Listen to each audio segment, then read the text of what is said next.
This lesson is about voltage. It's the third lesson in our electricity lesson series, and it follows on from our lessons on current. The first thing we need to understand is the effect of charges. So let's take a look at this picture. In this case, what's going to happen? Now at the top, these two charges are of the same type, positive and positive. So these two are going to repel. Below that, we have two negative charges. Again, they're the same type. So these two charges are also going to repel. But below that, we have two opposite charges. We have a positive and a negative. And as we know, opposites attract.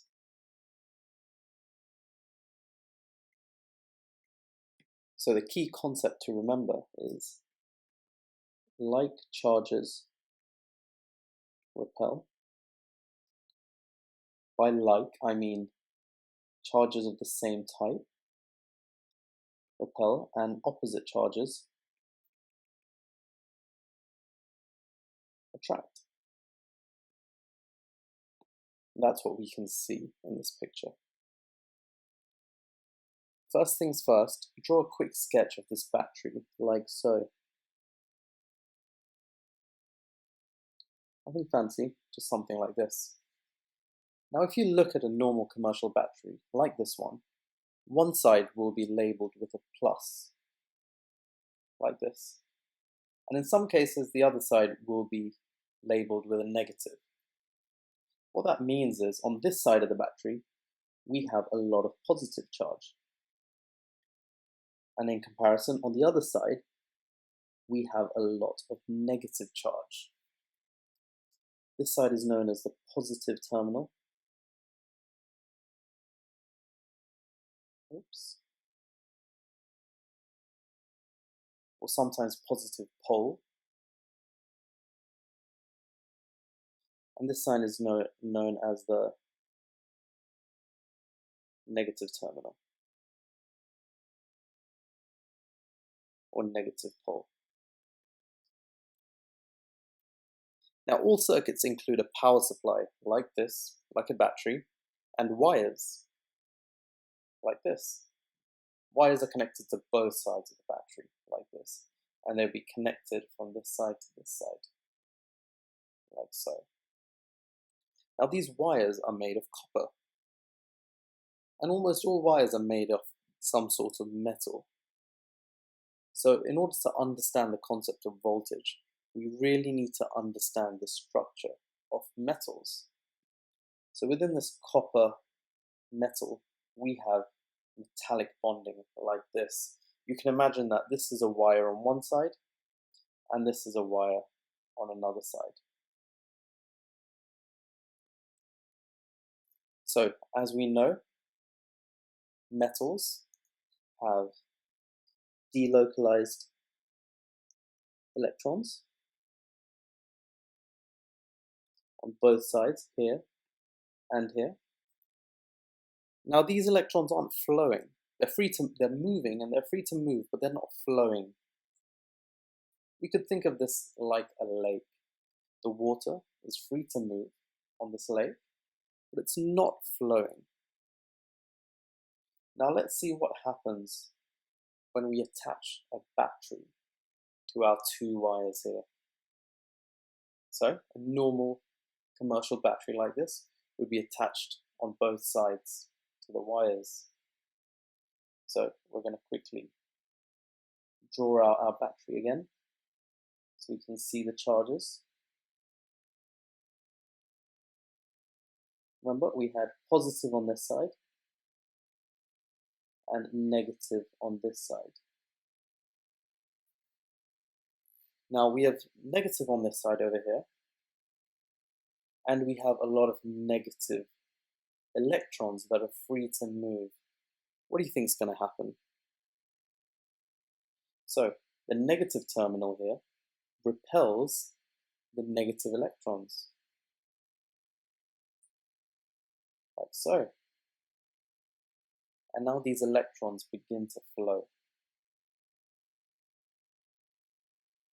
just like a river.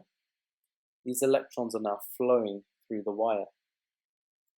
On the opposite side of the battery, we have a positive terminal and we have negative electrons. How do you think the negative electrons in the positive terminal on the battery is going to interact? They're going to attract, like so.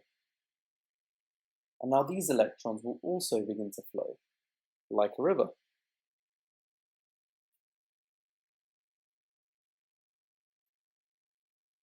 These forces here, this force on this side and this force on this side, this is known as voltage. So the positive and negative poles, or terminals on the battery, push and pull the electrons through the circuit. They exert a force on the electrons. This causes them to flow. This force is known as voltage. As this happens, the battery transfers electrical energy to them.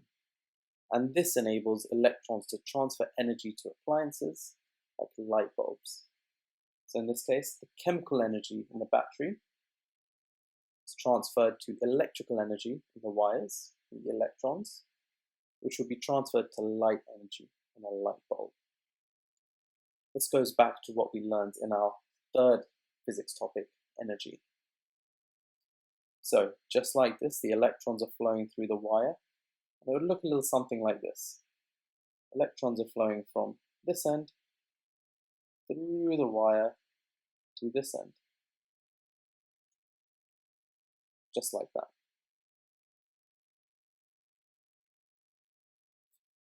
Now voltage can be defined in two terms, in terms of force and in terms of energy. As we've described it before, it can be described as a force, an electromotive force that pushes electrons through a circuit. But it can also be defined as potential difference. And this is a definition that's very common in GCSEs and in physics in general. It's the potential energy that has been transferred. So it's the energy that's been transferred from the battery to the electrons. Or it could be the energy that's been transferred from the electrons to a bulb. So it could go chemical energy in the battery to electrical energy in the wires to light energy in a light bulb. So based on this, voltage can be defined using this equation. Voltage is equal to energy divided by charge. This is the word equation. The symbol equation, voltage is represented by V, energy is represented by E, and charge is represented by Q. So the units, voltage is measured in volts, which is represented by V, energy in joules, and charge in coulombs. So that's volts, joules, and coulombs. But in your calculations, you must always use the units V, J, and C, all capitals. And voltage is measured using a voltmeter. And this is the symbol for a voltmeter. But don't worry, we're going to come to this later on. Let's try a question. The potential difference across a lamp is 1.5 volts. Potential difference being voltage, as we know. When the circuit is switched on, 600 joules of energy is transferred in the lamp. How much charge flowed through the lamp? So we need to calculate charge. And we know that voltage is 1.5 volts, and our energy is 600 joules. So our first step will be to write our equation. Voltage is equal to energy divided by charge. Next, we're going to substitute into our equation. Voltage is 1.5 volts. Energy, as we know, is 600 joules. And charge, we don't know that yet, so we're going to leave that as Q. Now, the next step is to solve for Q, or rearrange. So Q is equal to 600 joules divided by 1.5. Now I got there by multiplying both sides by Q and dividing both sides by 1.5. And that's how I know that charge is equal to 600 joules divided by 1.5 volts.